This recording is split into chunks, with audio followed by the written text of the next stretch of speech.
எனக்கு என்னமோ ஒன்று தோணுதுப்பா. என்னது? அந்த பொண்ணு திரும்ப வர்ற ஐடியாலேயே இல்லை போல. அங்கேயே யாரையா கல்யாணம் பண்ணி செட்டில் ஆகிடலான்னு இருக்குது. யாரு கண்டா நேரத்துக்கு எவனையா ஏமாற்றி கல்யாணம் பண்ணாலும் பண்ணியிருந்திருக்கோம்.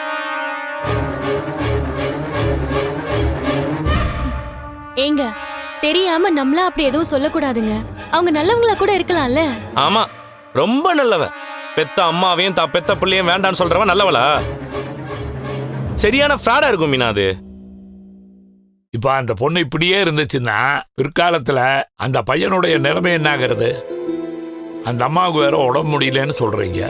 அப்ப அந்த பையனை யார் பாத்துக்குவா? அதுக்குதான் மாமா நாங்க அந்த அம்மா கிட்ட எல்லா விவரத்தையும் சொல்லிட்டோம். எதை பத்திமா? பா, நாங்க ஒரு முடிவு வந்திருக்கோம்பா. அதான் என்ன முடிவுன்னு கேக்குறேன். அது மாமா கிருஷ்ணா. அதான்பா, பாட்டி இப்போ பச்சைக்கடல அனுப்பி விட்டாங்கல்ல, அடுத்த தடவை அனுப்பும்போது மக்காச்சோளம் சேர்த்து அனுப்ப சொல்லுப்பா. நான் என்ன கேக்குறேன், நீ என்ன பதில் சொல்ற? அதான்பா, மக்காச்சோளம் தோட்டம் இருக்குல்ல, அதுல இருந்து போட்டு அனுப்ப சொல்லுப்பா. ஆமாமா ஆமாமா, அனுப்ப சொல்லணும். ஒரு பிரச்சனையா? நல்ல வேலைப்பா, உனக்கு இப்போ அது புரிஞ்சுதே.